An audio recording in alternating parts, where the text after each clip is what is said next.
There's a version of you that's already gone, but you keep dragging it forward, like a ghost wearing your name. Not because you want to, but because you don't know who you'll be without it.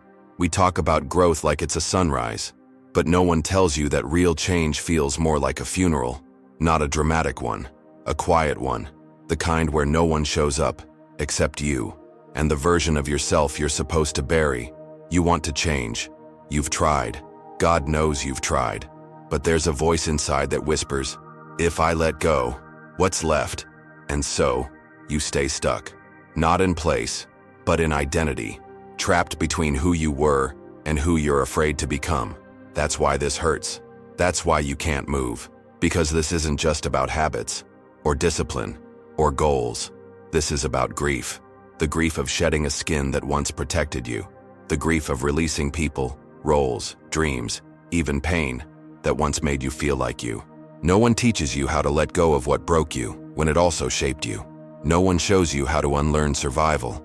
But that's where personal transformation begins. Not in the next step, in the release. This video is not a guide to becoming someone else. It's an invitation to finally stop being who you're not anymore. To understand why you've been carrying the weight of outdated identities, unfinished emotions, and unresolved stories. To see clearly why change is hard, and why holding on has become your quiet form of self-sabotage. You are not stuck because you're incapable. You're stuck because your soul is asking for a reset, and your mind is still negotiating with ghosts. By the end of this journey, you won't just know how to let go. You'll feel ready, because some chapters are not meant to be rewritten. They're meant to be released. And that release, that sacred detachment, might just be your rebirth. Let's begin. There's a silent tax you pay every day you refuse to let go. Not in dollars, but in clarity, in energy, in who you could have become by now. And most of the time, you don't even realize you're paying it. You wake up, go through the motions, say you're fine, but deep down, there's this invisible heaviness, like you're carrying something that no longer belongs to you. An identity, a story, a version of yourself that ended quietly, without a proper goodbye. According to Dr. Bessel van der Kolk, one of the leading trauma researchers in America, the body keeps the score. Emotional residue doesn't just disappear, it embeds itself in your reactions, your decisions, your silence. And that's the thing. Most of us aren't stuck because we lack discipline or motivation. We're stuck because we've never been taught how to release. We've been conditioned to push forward, to suppress, to say, that's just life. But when you bury emotions alive, they don't die. They wait. They wait in your hesitation to trust again. They wait in your tendency to overcommit or to isolate. They wait in the part of you that still flinches when someone gets too close. Holding on feels safe because it's familiar, but it becomes a prison the moment you forget the door is open. And here's the worst part. What you hold on to starts defining you. Pain becomes your personality. The past becomes your compass.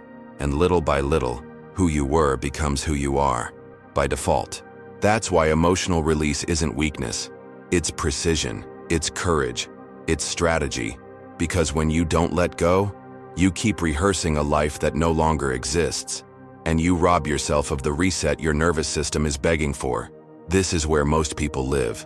Not in trauma, but in echo. Not in crisis, but in residue. You don't need to collapse to be stuck. You just need to be constantly revisiting what you never resolved. So ask yourself, what truth are you avoiding because it would force you to let go? What version of you is still performing a role you no longer believe in? And what would finally be possible if you allowed the release?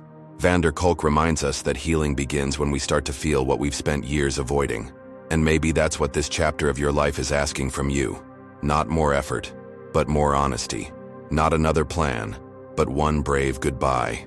You say you want to change. But when the moment comes, when the job ends, the relationship breaks, the truth surfaces, something in you hesitates.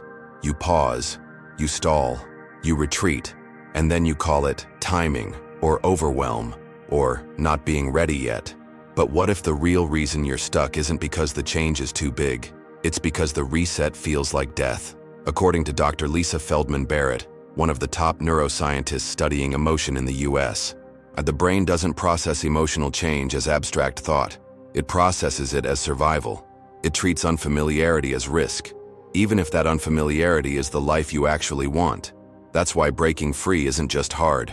It's terrifying. It means moving into a space where your old stories can't protect you, where your usual emotional shortcuts no longer apply, where the identity you've worn like armor suddenly becomes too heavy and useless. And here's the paradox. You crave transformation, but you grieve every step it takes to get there. You grieve the false piece of the familiar. You grieve the version of yourself that was once enough. You grieve the comfort of knowing who to blame when things go wrong, even if that blame was always directed at yourself. That grief is not weakness. It's the psychological toll of identity shift. Because change doesn't just ask you to act differently, it asks you to become someone new. And to do that, you have to detach from who you were, from what kept you safe, from the quiet logic of staying small. This is the emotional math that keeps people frozen. If I let go of who I was, will there be anything left of me? The truth? Yes, but it won't be instant. And it won't feel like you at first. That's where most people turn back. Not because they're weak, but because they mistake the discomfort of rebirth for the danger of loss. But you're not in danger. You're in process. And your fear isn't a red flag. It's a signal that you're finally stepping beyond your emotional autopilot. Barrett reminds us, your brain is not wired to seek truth. It's wired to seek predictability. And that's exactly why personal transformation requires conscious interruption. You have to choose moment by moment not to obey the fear, not to cling to the old blueprint, not to negotiate with the version of you that's already expired. So when you feel resistance, don't ask, "What's wrong with me?" Ask, "What am I afraid will disappear if I become who I actually am?" Because that answer is the doorway. And fear is just the sound your identity makes as it begins to shift. Sometimes, the hardest prison to escape is the one you built yourself, not out of fear, but out of repetition. You've told yourself for years who you are. I'm not good with confrontation. I always procrastinate. I'm too sensitive. I've never been disciplined. I'm the kind of person who always messes things up. And little by little, those statements became scaffolding. They became your framework, not just for how you live, but for how you see yourself. James Clear, author of Atomic Habits, explains that true change isn't behavior-based. It's identity-based. People fail to change, not because they don't try hard enough, but because they're still making decisions through the lens of their old identity. You don't need more willpower. You need a new answer to the question, who am I becoming? But here's the catch. Identity is sticky. It doesn't let go easily, because even a painful self-image offers something seductive: certainty. When you believe you're the quiet one, you know how to act in a room. When you believe you're the underdog, you know how to explain failure. When you believe you're the emotional one, you know how to avoid responsibility. So you keep reenacting roles you've outgrown, just to feel consistent with a story that's already expired. And that's where transformation collapses for most people. They set goals that contradict who they believe they are. They want peace, but still wear chaos as identity. They want love, but believe they're too broken to deserve it. They want growth, but cling to the scars that made them feel significant. You don't grow by force. You grow by subtraction, by letting go of the identity that's been quietly scripting your self-sabotage. Clear writes, every action you take is a vote for the kind of person you wish to become. But the problem is, most of us keep voting for our past. We replay the pain. We retell the same story. We find new situations to confirm old beliefs. And suddenly, life starts feeling like a loop. So if you're wondering why you feel stuck, maybe it's because your mind is still loyal to a version of you that no longer serves your becoming. What would happen if you stopped trying to change yourself and instead started to release who you no longer are? This isn't about reinvention. It's about remembrance, the part of you buried under years of false roles and inherited beliefs. And maybe that's what personal transformation really is. Not creating a new you, but peeling back what never was. You're not stuck because you can't move. You're stuck because you keep carrying a name that was never yours. Let it go. Not all prisons have bars. Some are built with memories, with warmth, with love that turned cold, but never fully let go. You might think the reason you haven't changed is logical, that you need a better plan, more time, more clarity. But often, what holds you back isn't logic. It's loyalty. Loyalty to people who once made you feel safe, to relationships that hurt you, but also defined you, to habits you hate, but that once helped you survive. According to Dr. Gabor Mate, trauma isn't just what happened to you, it's what happens inside you as a result of what you never resolved. And more often than not, we stay emotionally attached to the very things that broke us, because they're familiar. We confuse intensity with intimacy. We confuse chaos with passion. We confuse self-abandonment with strength. And so, when life offers us a chance to grow, to break the cycle, something inside us flinches, not out of weakness, but out of unspoken grief. Because to grow, you have to detach, not just from behavior, but from emotional bonds your nervous system still treats as sacred.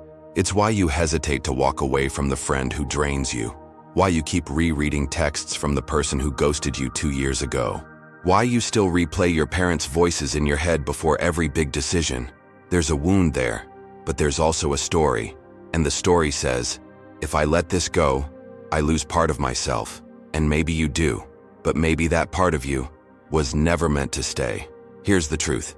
Emotional attachments are not all rooted in love. Some are rooted in trauma, in the version of you who needed validation at any cost, in the version of you who accepted breadcrumbs just to feel wanted, in the version of you who learned to equate silence with peace. Letting go isn't just about freeing yourself from others. It's about freeing yourself from the identity those others helped shape. Dr. Mate reminds us that healing requires a reconnection, not with the past, but with the self you had to silence to survive it. So if you feel stuck, ask, what emotion am I still protecting? What pain have I mistaken for belonging? What story have I told myself so many times that it became a personality? Because until you name the emotional attachments, you'll keep calling them love and staying chained. This isn't about erasing the past. It's about untangling from it. And that process begins the moment you realize you're allowed to grow without their permission. You're allowed to heal without their presence. You're allowed to be whole without the weight. That's not betrayal. That's freedom. You're not broken. You're patterned. Every reaction you have, the way you shut down during conflict, overextend in relationships, or freeze when faced with change, isn't a flaw. It's a survival response. Crafted, practiced, refined, and it worked. Once. But now, those same strategies are the reason you can't move forward. Dr. Bruce Perry, a renowned trauma specialist in the US, explains that the brain prioritizes survival over growth. When you've been hurt, rejected, abandoned, your nervous system doesn't just get over it. It adapts. It rewires. It learns to protect at all costs, even if that protection becomes self-destruction. So when you try to grow, to reset, to transform, your system doesn't celebrate. It prepares for war, because growth feels unsafe when survival has been your baseline. That's why every time you get close to something good, a healthy relationship, a new opportunity, a peaceful routine, something in you sabotages it. You pick a fight, you withdraw, you delay, you forget. And it's not because you're lazy or afraid of success. It's because part of you still believes the past is happening. And until you unlearn those survival patterns, you'll keep recreating crisis just to feel like yourself. Let's be clear. These patterns aren't random. They were born in childhood, in moments when love came with conditions, when being quiet meant staying safe, when pleasing others was the only way to avoid punishment or abandonment. Back then, those strategies were genius. Now, they're cages. And here's the hard truth. You cannot heal in the same mindset that helped you survive. You have to interrupt it, not with force, but with awareness. That means learning to pause before reacting, to recognize when you're responding to the present through the lens of the past, to understand that not every boundary is rejection, not every silence is danger. Dr. Perry reminds us, patterned responses become your personality when no one teaches you to regulate. And emotional regulation isn't about control, it's about recognition. You have to see the loop, to step out of it. That's why transformation requires more than affirmations and morning routines. It requires mourning the version of you who had to survive like that, and then, gently, consistently, choosing something new. So ask yourself, what do I keep calling just the way I am? That's really just a survival reflex? What parts of me have never known safety, only strategy? What would change if I stopped performing my pain? Because this is your invitation, not to fight harder, but to unlearn louder. You don't need to add more. You need to subtract what was never truly you. The reset begins not when you become something else, but when you finally stop rehearsing who you had to be to get here. You don't need to start over. That's the lie that's keeping you paralyzed.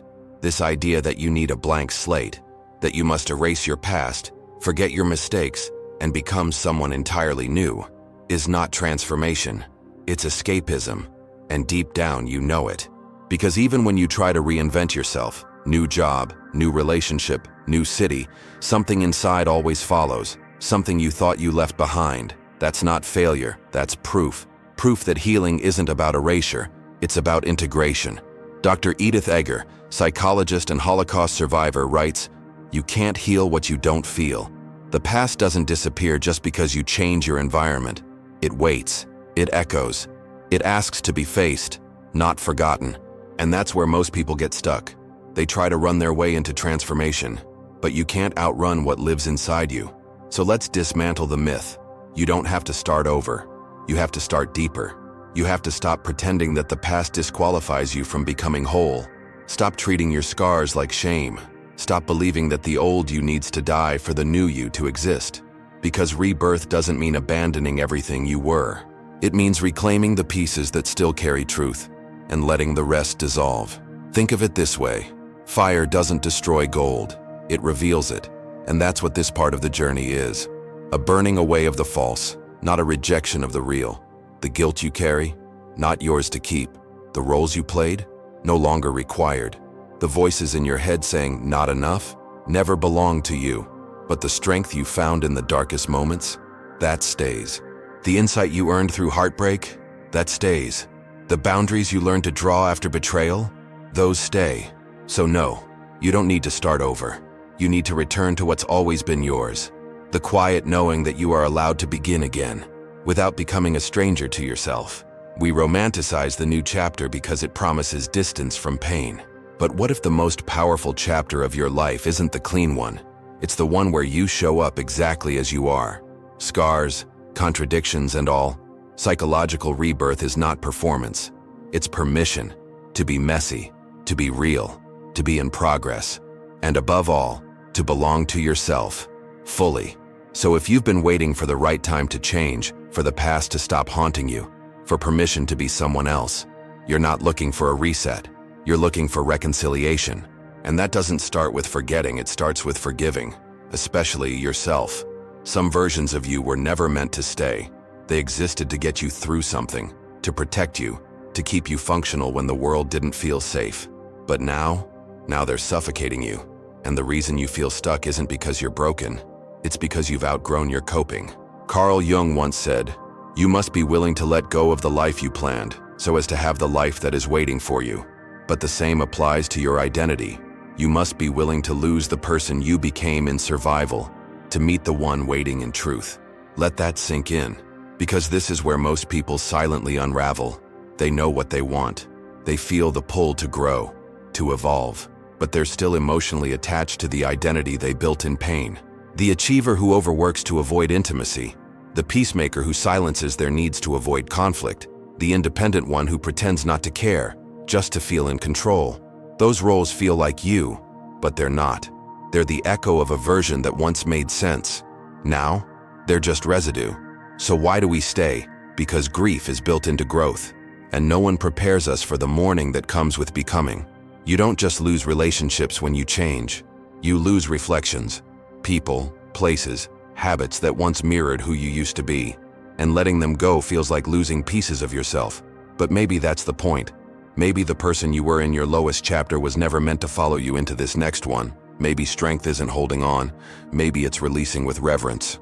Because what if that old version of you, the one who needed to be liked, needed to be perfect, needed to be invisible to feel safe, was just a bridge, not a destination, a crossing point, a temporary identity built in the fog, now dissolving as you step into clarity. And yes, it's disorienting. Yes, it hurts. But beneath that loss is something sacred. Space. Space for something more honest, more grounded, more you. Psychological rebirth doesn't come from adding more layers.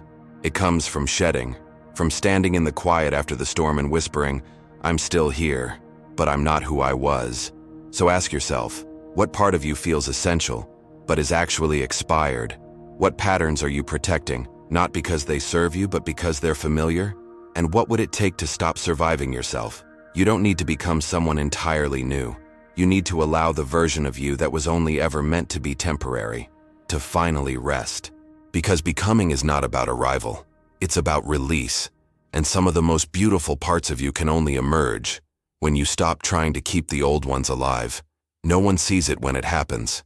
There's no applause, no breakthrough moment, no epic scene. Just you, sitting quietly in a room you've sat in 1,000 times and feeling different. Not fixed, not healed, but aware. And that awareness? That's rebirth. Tara Brach, one of the most respected voices in emotional healing, says, "The healing is in the returning, again and again. Because real transformation doesn't arrive like lightning. It arrives like breath, steady, quiet, unnoticed by the world, but life-saving to you. And if you've made it this far, through the resistance, the grief, the letting go, then something inside you is already shifting. You might not have words for it yet, but you feel it. A soft inner voice whispering, 'Maybe, I don't have to carry all of this anymore.' That voice is real, and it's yours. This is the moment most people overlook. They expect rebirth to look dramatic, loud, cinematic. But true rebirth? It looks like opening the curtains you always kept closed, returning one text you've been afraid to answer, throwing away something that once defined you, and feeling nothing but peace. It's subtle, it's sacred, and it's yours to claim. You don't have to scream that you've changed. You just start acting like someone who believes they're allowed to live differently. Because here's the truth. You are not the pain that happened to you. You are not the defense mechanisms you built to survive. You are not the stories that kept you stuck. You are the one who noticed, the one who paused, the one who, in a world obsessed with pretending, chose to feel. That is extraordinary. And now the invitation is simple and powerful. Start small, not because you're limited, but because you're real. Transformation doesn't demand that you become someone else overnight. It only asks that you stop betraying yourself one day at a time. So, say no, even if your voice shakes. Rest, without needing to earn it. Remember, without relapsing into the past. You don't need to prove your growth. You need to trust it. And when the old self tries to return, as it will, don't panic. That's not failure. That's gravity. And you are learning to fly anyway. This chapter, this video, this exact moment in your life, it wasn't random. It's your reset, not because you finished the journey, but because you finally gave yourself permission to begin again, honestly, quietly, fully. And when that old version of you knocks on the door begging for space, you'll smile, you'll remember, and you'll say gently, "Thank you, but I'm building something new now." There's a kind of silence that comes after release, not emptiness, but space. And in that space, something begins. Not a new personality, not a perfect plan, but a steady return to yourself, the one you lost along the way. Or maybe, the one you were always meant to be. Letting go isn't weakness, it's wisdom. The quiet kind, the sacred kind, the kind that doesn't need permission or applause, only your presence. And if you've felt stuck for months or years, know this, you were never broken, just burdened by stories, identities, emotional echoes that no longer belong to you. This video wasn't meant to give you a solution. It was meant to give you back your sight, to remind you that the path is still there, beneath the debris, and you are still capable of walking it, even gently, even slowly, even now. If something in you moved today, if a truth landed where denial used to live, that's not coincidence. That's your personal transformation beginning. That's your psychological rebirth, unfolding in real time. So breathe. You don't need to rush. This isn't the end of your story. It's the part where things start to make sense. And if this felt like something you've needed to hear for a long time, you're not alone. That's why this space exists. Here, we don't shame the past. We don't fake positivity. We rebuild from the inside out. So if you're ready to keep walking this path, subscribe. Because what comes next is deeper, truer, yours. And if this spoke to you in a way nothing else has, leave a comment below and write, "I'm not stuck, I'm shifting." Let the old identity hear you. And finally, Share this with someone who's quietly carrying everything they're too afraid to release. Because the more of us that begin again, honestly, imperfectly, fully, the more possible it becomes for everyone else. You're not too late. You're not too far gone. You're right on time for the life that's been waiting on the other side of letting go.